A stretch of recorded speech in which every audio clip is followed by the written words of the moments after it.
I welcome you to the channel which explores critical issues to facilitate faculty, industry practitioners, and students. I am Professor Jitesh Thakkar, Professor Logistics and Supply Chain Management and Dean Academics at Gati Shakti Vishwa Vidyalaya. Gati Shakti Vishwa Vidyalaya is a central university. It is India's first and only university in transportation and logistics sector with a mandate to contribute in all modes of transport: rail, road, aviation, water, ports, and shipping, with a focus on all three dimensions: infrastructure, that is technology; management, that is services; and policy, that is reforms.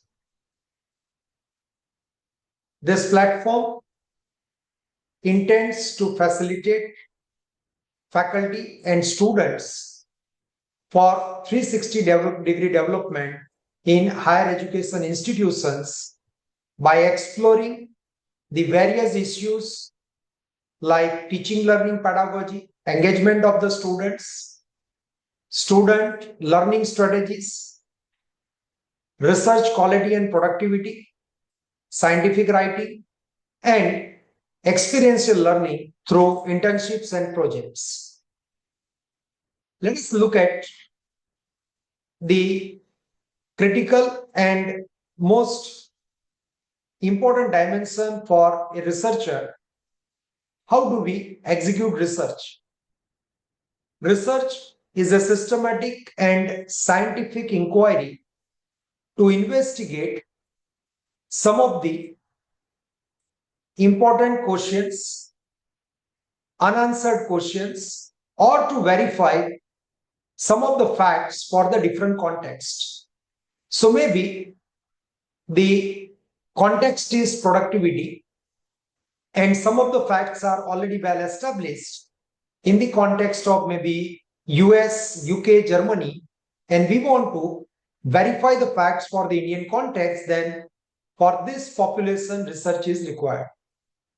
Maybe it's an R&D and we all together want to test some of the new hypotheses about the product specifications, about the product dimensions, customer requirement. Then again, a systematic and scientific approach of research is required. When I say it's a systematic and scientific approach, let us see how do we really execute the research. What are the steps involved? So number one, you begin with formulating the research problem.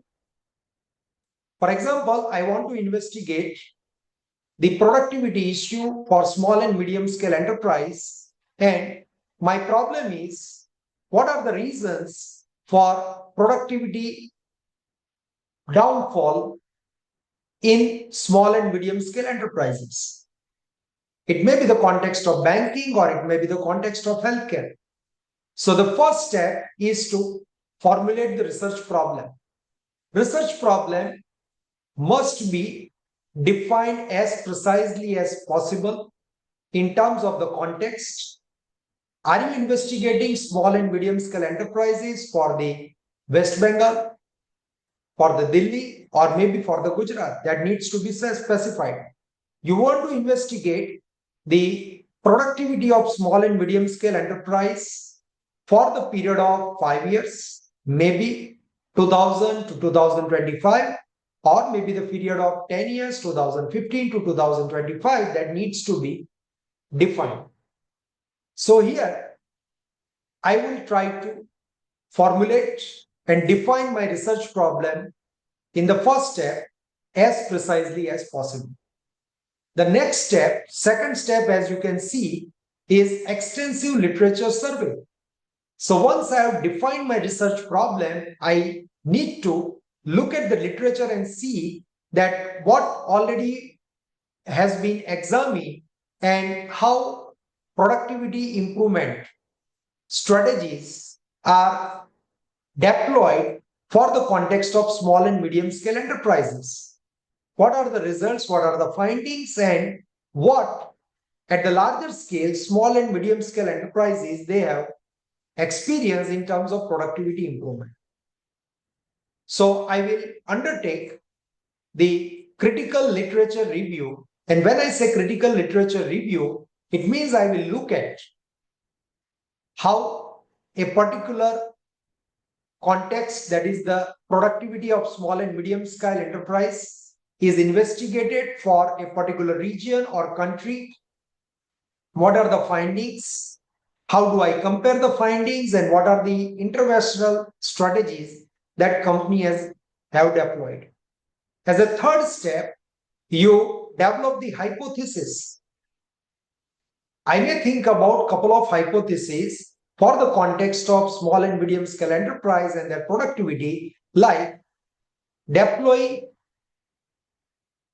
good HR policies and motivation of the employee leads to improved research productivity.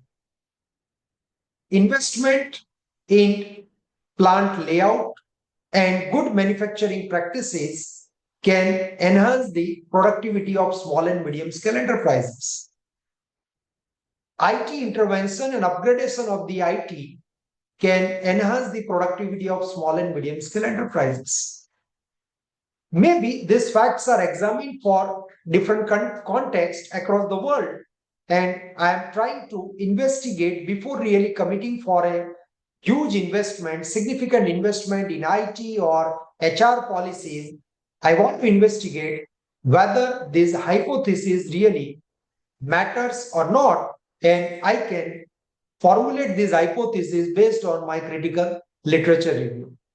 As a step 4, I will prepare the research design, starting from the research questions and the kind of constructs or variables are involved, and my strategy to collect the data, both qualitative and quantitative.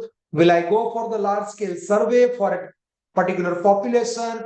I will conduct the focus group interviews, or I will go for the different kinds of observations. So maybe a mix of approach can help me as a part of my research design. As a step 5, I will determine the sample design. So I want to make the inferences which are generalizable, at least for the context being investigated. Suppose I am investigating the productivity of small and medium scale enterprises in Gujarat, then at least the sample size should be adequate enough so that I can generalize my findings for the population of small and medium scale enterprises in the Gujarat. So I will determine the sample size, and as a rule of thumb, 100 to 150 sample suffice the purpose of generalizing. But yes, an accurate estimation of the sample size based on the mathematical formula is must. Step 6 is collecting the data. So yes, as I need both quantitative and qualitative data, I need to administer the questionnaire for a large scale survey, and I can use the different kind of scales, Likert scale and different kind of scales to capture my data in the proper form. I may have nominal data, I have interval data, I have ratio data, and by collecting this data, formulating an appropriate measurement scale and administering the questionnaire for a particular sample, I can gather the adequate data, collect the adequate data for the further analysis. Then as a step 7, execution of the project. So here, many a times, if you want to apply some certain interventions and observe those interventions, or you want to maybe measure statistically what is the pre and post effect of the intervention, then you may execute the project and try to gather the data for both the scenario. Subsequently, you can analyze the data. You have different kind of statistical methods. You may represent the data initially in the form of the graphical representation, descriptive statistics, maybe bar chart, pie chart, Pareto analysis, and try to understand the phenomena at the macro level. Subsequently, you can conduct hypothesis testing.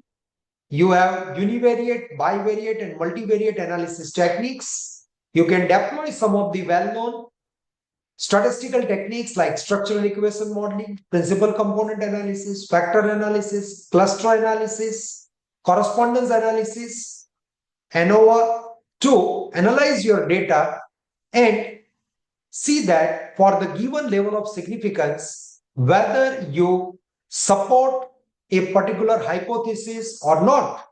So here you need to develop an appropriate understanding about type 1 and type 2 error. And for the given level of significance, typically in statistics, we call it as alpha. We try to evaluate the hypothesis. One of the important dimensions in statistical analysis we must consider is the reliability and validity of your data and analysis. So you have collected the data, but what is the reliability, reproducibility of your results? And validity means whether you have the construct validity, content validity. It means your particular quotients and the constructs using gathering the data, how valid they are. So there is one of the important measure which is called Cronbach alpha, and this helps us to check the reliability of my results. So hypothesis testing is the step 9, and subsequently I can go for the generalization and interpretation. So once the structural dimensions are analyzed, I have tested the hypothesis, I can look for the generalization and interpretation. As a part of generalization, I can derive some of the insights that yes, implementing IT at this level can help the small and medium scale enterprise to improve their productivity. Deploying some of the HR related policies can enhance the moral and motivation of the employee and help the small and medium scale enterprise to improve their overall return on investment or the productivity. I can draw some of the important interpretations in terms of policy interventions, in terms of select recommendations on technology adoption, on HR practices adoption, or maybe on manufacturing excellence related practices.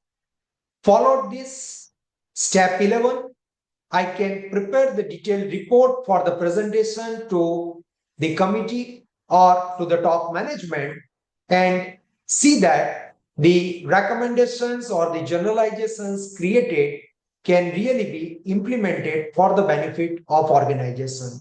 So this is how the entire process of research runs through total 11 steps, and if we respect the criticality and credibility of each step in detail, in totality, then the findings and interpretations of the research would really benefit the organization and business in terms of improving their performance, in terms of improving their customer focus, in terms of improving their customer service, reducing the lead time, improving the return on investment, profitability, and long-term economic, environmental, and social sustainability of the business.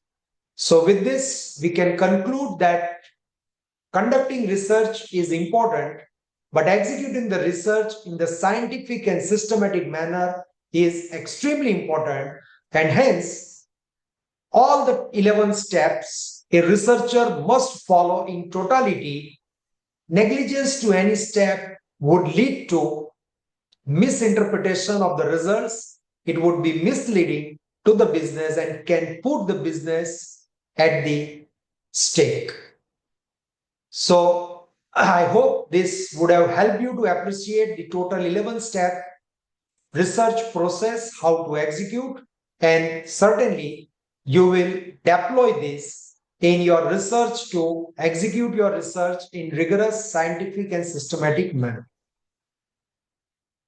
Just to conclude with a brief on my university, Gati Shakti Vishwavidyalaya is a central university with a vision, innovation led, industry driven to contribute in the transport and logistics sector, being India's first and only university in this domain, it has a focus to contribute to the multimodal logistics ecosystem of India by focusing on all modes of transport, rail, road, air, water, ports, and shipping, and contribute in all three dimensions, that is infrastructure, technology, management, that is services, and policy, that is reforms.